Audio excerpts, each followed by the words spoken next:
नमस्कार प्यारे दोस्तों, कैसे हो आप सभी। उम्मीद करती हूँ कि बहुत अच्छे होंगे और अच्छे से मन लगा के पढ़ाई कर रहे होंगे।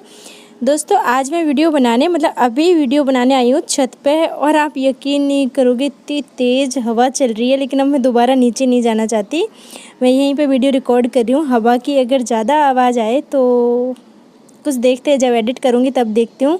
अभी तो मैं कर रही हूँ इसको रिकॉर्ड, ठीक है। और देखिए हवा भी दुश्मन बनी हुई है। नीचे लाइट गई तो मैं ऊपर आ गई कि चलो ज़्यादा से ज़्यादा वीडियो डालते हैं जल्दी जल्दी।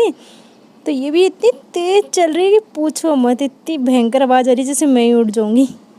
चलो मैं स्टार्ट करती हूँ। देखिए यहाँ पे हमारा फर्स्ट क्वेश्चन है। आप सभी को मालूम है कि हम कृष्ण काव्य के क्वेश्चन आंसर पढ़ रहे हैं और उसी सीरीज़ को आगे बढ़ा रहे हैं, ठीक है। मीरा का अंतिम समय किस मंदिर में व्यतीत हुआ। आपको बताना है कि मीराबाई का अंतिम समय कौन से मंदिर में गुजरा था, ठीक है। आपको ये बताना है। तो पढ़ लीजिए एक बार। द्वारकाधीश के मंदिर में, श्रीनाथ जी के मंदिर में, रणछोड़ मंदिर में, या फिर बिहारी जी वृंदावन, ठीक है दोस्तों। तो इसका सी उत्तर है, ये बिल्कुल सही है। रणछोड़ मंदिर में गुजरा था इनका अंतिम समय, तो ये इसमें सी ऑप्शन बिल्कुल सही है, ठीक है दोस्तों। चलो आगे पढ़ते। देखिए किस संप्रदाय में गद्दी सेवा का विधान है। दोस्तों आपको बताना है कि ऐसा कौन सा संप्रदाय है जिसमें गद्दी सेवा का विधान है, ठीक है। वल्लभ संप्रदाय में, सखी संप्रदाय में, राधा वल्लभ संप्रदाय में, या फिर गौड़ीय संप्रदाय में। तो दोस्तों राधा वल्लभ संप्रदाय है, इसमें गद्दी सेवा का विधान है, ठीक है। चलो आगे पढ़ते हैं। देखिए नेक्स्ट क्वेश्चन हमारा है, रास पंचधाई किस छंद का प्रयोग किया गया। मतलब रास पंचधाई जो रचना है इसमें कौन से छंद का प्रयोग किया गया है, आपको ये बताना है। सबैया, पद, दोहा, या फिर रोला। तो दोस्तों ये जो रास पंचधाई रचना है ना, इसमें रोला छंद का प्रयोग किया गया है, ठीक है। रोला छंद का इसमें प्रयोग हुआ है। तो आप इसको ना अच्छे से साथ में ही पढ़ते चलिए, ताकि बाद में रिवीजन करो तो बिल्कुल भी दिक्कत ना आए। देखिए नेक्स्ट क्वेश्चन में क्या पूछा है। दोस्तों इस क्वेश्चन में आपसे पूछा है कि रसखान के दीक्षा गुरु कौन थे, ठीक है। आपको बताना है कि रसखान ने कौन से गुरु से दीक्षा ली, ठीक है। उनका नाम बताना है। तो बताइए, विट्ठलनाथ जी से, बल्लभाचार्य जी से, माधवाचार्य जी से, स्वामी हरिदास से। तो दोस्तों गोस्वामी विट्ठलनाथ जी से इन्होंने दीक्षा ली, ठीक है। गोस्वामी विट्ठलनाथ जी से इन्होंने दीक्षा ली। आगे पढ़ते हैं। देखिए नेक्स्ट क्वेश्चन में क्या लिखा गया है। नंददास की उस रचना का नाम बताइए जो प्रेमाख्यानक काव्य परंपरा में आती है। आपको नंददास की उस रचना का नाम बताना है जो प्रेमाख्यानक काव्य परंपरा में आती है। तो बताइए जल्दी से। रसमंजरी है, रूपमंजरी है, अनेकार्थ मंजरी है, या फिर है भंवर गीत। तो दोस्तों इसका जो सही उत्तर है वो है रूपमंजरी, ठीक है। रूपमंजरी इसका बिल्कुल सही उत्तर है। अब हम जल्दी से पढ़ लेते हैं आगे। देखिए सूरदास के उस ग्रंथ का नाम बताइए जिसमें रीति निरूपक है। मतलब जो ग्रंथ रीति निरूपक है। सूरदास जी का ऐसा कौन सा ग्रंथ है जो रीति निरूपक है, आपको यहाँ पे ये बताना है, ठीक है। सूर सागर है, साहित्य लहरी है, सूर सारावली है, या फिर सभी है। तो दोस्तों इसका जो सही उत्तर है वो है साहित्य लहरी, ठीक है। साहित्य लहरी इसका सही उत्तर है, बी ऑप्शन, ठीक है दोस्तों। चलो आगे पढ़ते हैं।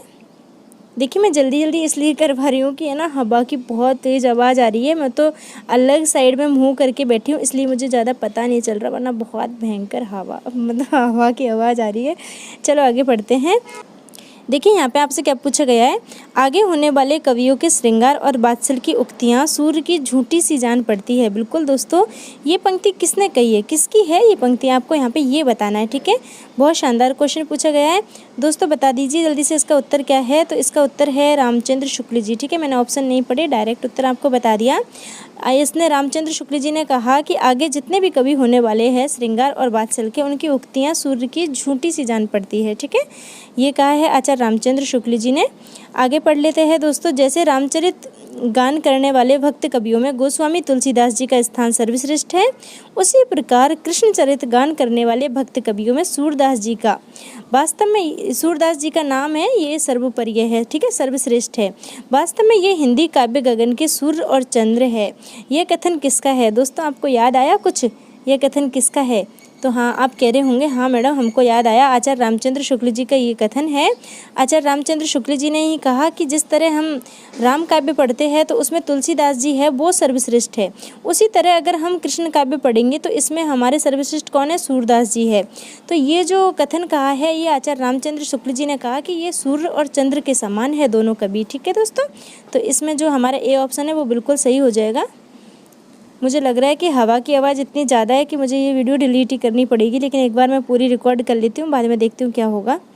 देखिए हरिव्यास देव की रचना महावाणी में कितने प्रकार के सुखों का वर्णन किया गया है। आपको बताना है हरिव्यास देव की रचना महावाणी में कितने प्रकार के सुखों का वर्णन हुआ है। ठीक है, आपको यहाँ पे ये बताना है।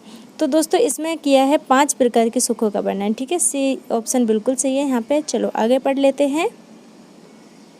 देखिए नेक्स्ट क्वेश्चन में क्या पूछा गया है, किस कृष्ण भक्त कवि ने 42 ग्रंथों की रचना की। कौन से ऐसे कृष्ण भक्त कवि है जिसने 42 ग्रंथों की रचना की है। बताइए दोस्तों, सूरदास है, नंदीदास है, रसखान है या फिर है ध्रुवदास। तो ध्रुवदास बिल्कुल सही उत्तर है इसमें। देखिए इस क्वेश्चन में क्या पूछा गया आपसे, रसखान की किस रचना में राधा कृष्ण को मालिन माली मान करके प्रेमाख्यान का वर्णन करते हुए प्रेम के गूढ़ तत्व का सूक्ष्म विवेचन किया गया है। बताइए दोस्तों, ऐसी कौन सी रचना है रसखान जी की जिसमें राधा कृष्ण को मालिन और माली माना है और प्रेमाख्यान का वर्णन किया है और प्रेम के जो गूढ़ तत्व है उनको उजागर किया है, उनकी विवेचना की गई है। ठीक है, सुजान रसखान है, प्रेम वाटिका है, दान लीला है या फिर है अष्टयाम। तो दोस्तों क्या है इसका सही उत्तर, आप मुझे जल्दी से बता दो। तो इसका सही उत्तर है प्रेम वाटिका। ठीक है दोस्तों, बी ऑप्शन बिल्कुल सही है। देखिए दोस्तों यहाँ पे पूछा गया आपसे युगल शतक किस संप्रदाय से संबंधित है। आपसे सीधा सीधा पूछा गया है कि युगल शतक है ये कौन से संप्रदाय से संबंधित है। तो इसका उत्तर भी मैं आपको बिल्कुल सीधे सीधे बता देती हूँ कि निम्बार्क संप्रदाय से संबंधित है। ठीक है दोस्तों, चलो आगे पढ़ते हैं। देखिए आगे क्या पूछा गया है, उन मुसलमानन हरिजन पर कोटन हिंदू बारी। भारतेंदु जी ने यह पंक्ति किस कवि के लिए कही है। दोस्तों 2 कवियों के लिए ये पंक्ति कही थी भारतेंदु हरिश्चंद्र जी ने, इसीलिए दूसरे कवि को मैंने लास्ट में करवाया था कि उनको भी मैं ज़रूर करवाऊंगी आपके लिए। तो यहाँ पर तो हमारा जो उत्तर है वो आपको बिल्कुल साफ साफ नज़र आ रहा है कि रसखान है, और रसखान के साथ में रहीम दास जी और है जिनके बारे में ये पंक्ति कही, 2 कवियों के बारे में कही, रसखान और रहीम के बारे में, कि उन मुसलमानन हरिजन पर कोटन हिंदू बारी। भारतेंदु हरिश्चंद्र जी ने कहा था ये। तो ये काफ़ी इंपॉर्टेंट बात है, बहुत अच्छा क्वेश्चन ये यहाँ पे है। ठीक है दोस्तों, सूरदास ने कृष्ण के किस रूप का चित्रण किया है। आपको बताना है कि सूरदास जी ने कृष्ण भगवान के कौन से रूप का चित्रण किया है। ठीक है, आपको यहाँ पे ये बताना है। बताइए लोक रक्षक रूप का, लोक रंजक रूप का, लोक हित रक्षक का या फिर लोक निरपेक्ष का। तो दोस्तों इसमें बी ऑप्शन बिल्कुल सही है आपका। बी ऑप्शन में देखिए क्या बताया आपको, लोक रंजक रूप का। ठीक है, सूरदास जी ने श्री कृष्ण के लोक रंजक रूप का वर्णन किया है। ठीक है, चलो आगे पढ़ते हैं।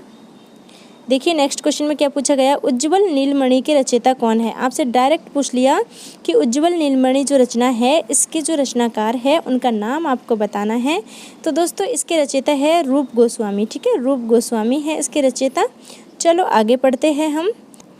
सूर्य की विशेषता उस बात में है कि मुक्तक पदों का विधान अपनाकर भी उन्होंने परिवार और गृहस्थ जीवन के चित्रण को केंद्र में रखा है। यह कथन किसका है। देखिए दोस्तों यहाँ पर कथन क्या है कि सूरदास जी की विशेषता उस बात में है कि मुक्तक पदों का विधान अपनाकर भी उन्होंने परिवार और गृहस्थ जीवन के चित्रण को केंद्र में रखा है। ठीक है, ये कथन किसने कहा है सूरदास जी के बारे में, आपको यहाँ पर ये बताना है। ठीक है, देखिए हजारी प्रसाद द्विवेदी जी ने, आचार्य रामचंद्र शुक्ल ने, डॉक्टर बच्चन सिंह ने या फिर रामस्वरूप चतुर्वेदी ने। तो दोस्तों इसका डी ऑप्शन है, ये बिल्कुल सही है, रामस्वरूप चतुर्वेदी। ठीक है, रामस्वरूप चतुर्वेदी बिल्कुल सही है। इसमें आगे पढ़ लेते हैं हम और क्या क्या पूछा गया हमसे।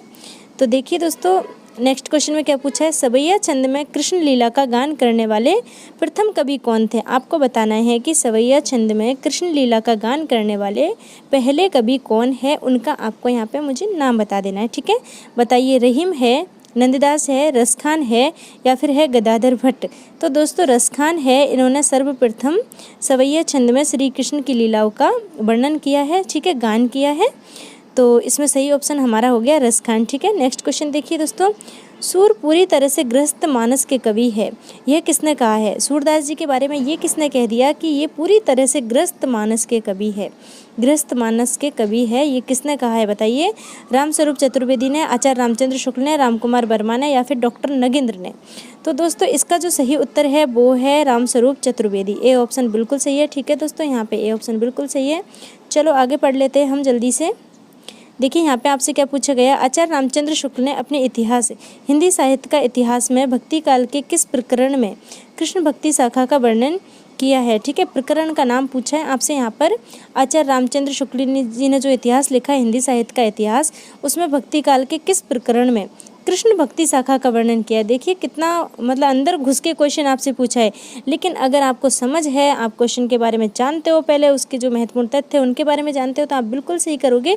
तो दोस्तों इसका जो उत्तर है वो है प्रकरण नंबर 5। ठीक है, ये बिल्कुल सही उत्तर है यहाँ पे। चलो आगे पढ़ लेते हैं हम।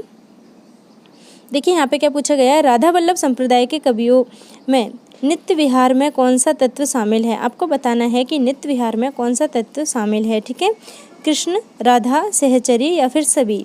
तो दोस्तों बता दीजिए इसका सही उत्तर है वो क्या है। तो दोस्तों ये सभी शामिल है नित्य विहार में। ठीक है, राधा वल्लभ संप्रदाय के कवियों के नित्य विहार में ये सभी शामिल है, कृष्ण, राधा और सहचरी। ठीक है, देखिए आगे देखिए क्या पूछा गया है, श्री भट्ट। देखिए दोस्तों श्री भट्ट लिख रहा है, ये किस संप्रदाय से संबंधित है।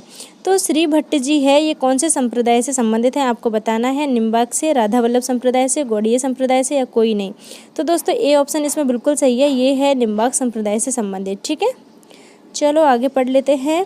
स्वामी हरिदास की रचना है, आपको बताना है कि इनमें से कौन सी रचना है जो स्वामी हरिदास जी की है। ठीक है, तो देख लेते हैं कौन सी है। सिद्धांत के पद है, कैली माला है, ये दोनों है या कोई नहीं है। तो दोस्तों देखो सिद्धांत के पद इनकी रचना है स्वामी हरिदास की और कैली मालवी है, तो ये सी ऑप्शन सही हो जाएगा कि ये दोनों सही है, ये तो विकल्प में आता ही नहीं है डी। तो ठीक है, देखिए आगे पढ़ लीजिए। बसो मेरे नैनन में नंदलाल किसकी पंक्ति है। आपके मुंह से उत्तर निकल गया होगा तुरंत, मुझे टिक करने की ज़रूरत नहीं है इसमें। तो आप कह रहे होंगे कि मीराबाई की है, तो बिल्कुल सही है, बसो मेरे नैनन में नंदलाल, ये मीराबाई जी की पंक्ति है। ठीक है, अब आगे पढ़ते हैं। अष्टछाप के कवियों में प्रथम नियुक्त कीर्तनकार कौन थे। जो कीर्तनकार थे प्रथम नियुक्त वो कौन थे अष्टछाप के 8 कवियों में, आपको यहाँ पे ये बताना है। ठीक है, तो दोस्तों ये है कृष्णदास। ठीक है, कृष्णदास है। और लास्ट वाला क्वेश्चन हमारे लिए रहता है इसमें अभी की वीडियो में। देखिए यहाँ पे पूछा है कि जा पर दीननाथ ढरे, इस पद में किस प्रकार की भक्ति है, आपको ये बताना है। ठीक है, तो दोस्तों पुष्टि मार्गीय भक्ति है इस पद में। ठीक है, पुष्टि मार्गीय भक्ति की बात ही हुई है कृष्ण काव्य में। और देखिए भक्ति की तो दास भाव की, मधुर भाव की और सख्य भाव की सभी की बात हुई है, लेकिन इस पद में है पुष्टि मार्गीय भक्ति। ठीक है, तो ये वीडियो मैं यहीं पे ख़त्म कर रही हूँ। जल्दी जल्दी मैं कृष्ण काव्य के जितने भी महत्वपूर्ण क्वेश्चन हैं उनको जल्दी जल्दी करवा दूँगी आपको, फिर रीति काव्य इसमें स्टार्ट हो जाएगा, रीतिकाल। और बाकी आपकी जो 5वीं यूनिट चल रही है वो लगातार चलती रहेगी। ठीक है, ओके, बाय बाय।